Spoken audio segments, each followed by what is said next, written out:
The now 30-year-old Wilson murdered Christine Melton, 35, and Diane Ruiz, 43, within hours of each other in October of 2019. In addition to the two first-degree murder charges, he was also convicted of grand theft, burglary, battery, burglary, and petty theft from these incidents.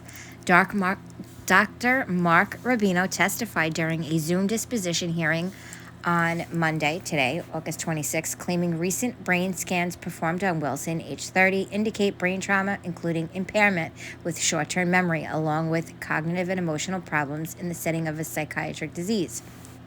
In addition to the MRI, Rubino ran a series of tests to examine Wilson, which was, quote, difficult due to the convict being restrained. He also spoke to Wilson about his childhood, who told the doctor he was good until about the age of 11, until he told his parents that he thought he was going crazy. Rest in peace to those two beautiful women.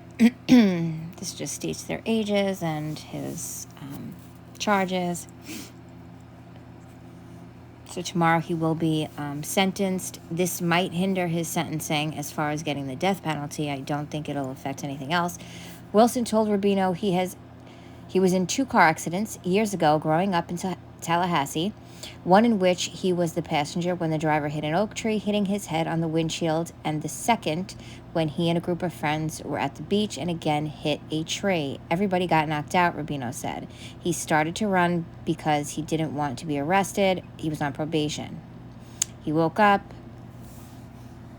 Oh, let me probably slow this down. Wilson alleged he had 2 concussions from football and baseball in high school. He also got jumped 3 times, knocked out each of them. Rubino said Rubino was unable to obtain any medical records to support what Wilson had said.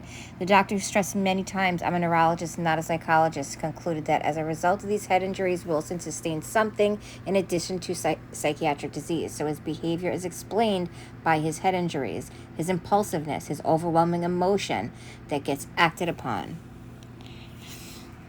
I don't know if I buy it. I really don't.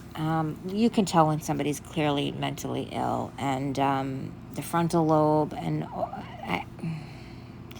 right, he might definitely have some contusions to the brain that have scarred and will show on brain scans due to these impacts from sports and significant injuries that you would typically suffer from accidents, etc. Look, I've been in some serious accidents myself.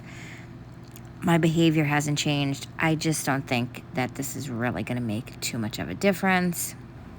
I guess we'll just have to wait and see what the jury comes up with tomorrow.